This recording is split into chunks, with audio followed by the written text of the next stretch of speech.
Souvent, quand on se réveille le matin, on a pour habitude d'aller rapidement sur le réseau. Pourtant, la première chose qu'on fait peut influencer toute notre journée. On a toujours besoin d'une direction, car avant que vienne l'aurore, l'aube d'une journée doit laisser place.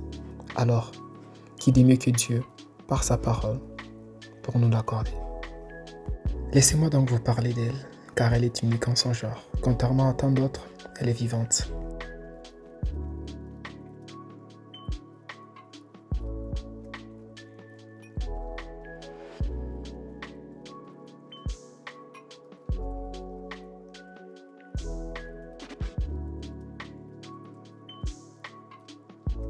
Elle, c'est la parole de Dieu. Elle est une vérité puissante. Elle est considérée comme un enseignement, une puissance, une révélation et un lien avec Christ. Laissez-moi donc vous parler de ses caractéristiques. Elle est vivante, infaillible et capable de créer, de guérir et de transformer. Et un enseignement révélé par Christ. Oui, parce que la parole de Dieu, à travers les Écritures, est vue comme une invitation à apprendre de Jésus-Christ, qui est le chemin, la vérité et la vie. L'apôtre Paul parle donc de cette connaissance de Christ. Une puissance créatrice et féconde.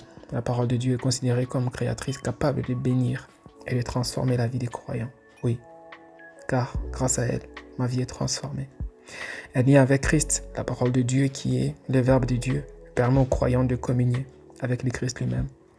Une source de vie et de guérison, oui, la parole de Dieu. La Bible déclare, il envoya sa parole et sa parole est guérie. La parole de Dieu est vue comme une source de vie et de guérison, capable de réparer les cœurs brisés et d'apporter du réconfort. Un feu, un marteau, une épée, une lumière, oui.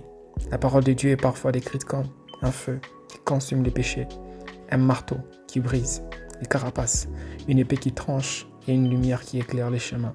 Oui, c'est une lumière à m'épée tous les jours de ma vie. Infaillible et parfaite, oui.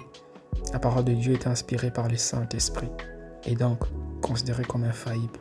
Oui, c'est par le Saint-Esprit seul, que par lui seul, qui est le véritable guide, qui est le véritable enseignant. C'est par lui seul que j'apprends tous les jours par cette parole. Voilà pourquoi j'aimerais t'encourager à méditer davantage, à lire ta Bible. Oui, parce qu'elle est source de vie. Oui, c'est par elle que tu vas acquérir la sagesse. Mon fils, si tu fais bon accueil à mes paroles et si tu retiens mes commandements, en prêtant une oreille attentive à la sagesse et en inclinant ton cœur à l'intelligence. Oui, si tu appelles la sagesse et si tu élèves ta voix vers l'intelligence, si tu la cherches comme l'argent, si tu la poursuis comme un trésor, alors tu comprendras qu'est-ce que c'est la crainte de l'Éternel et tu trouveras la connaissance de Dieu. Oui, la crainte de Dieu est le commencement de la sagesse.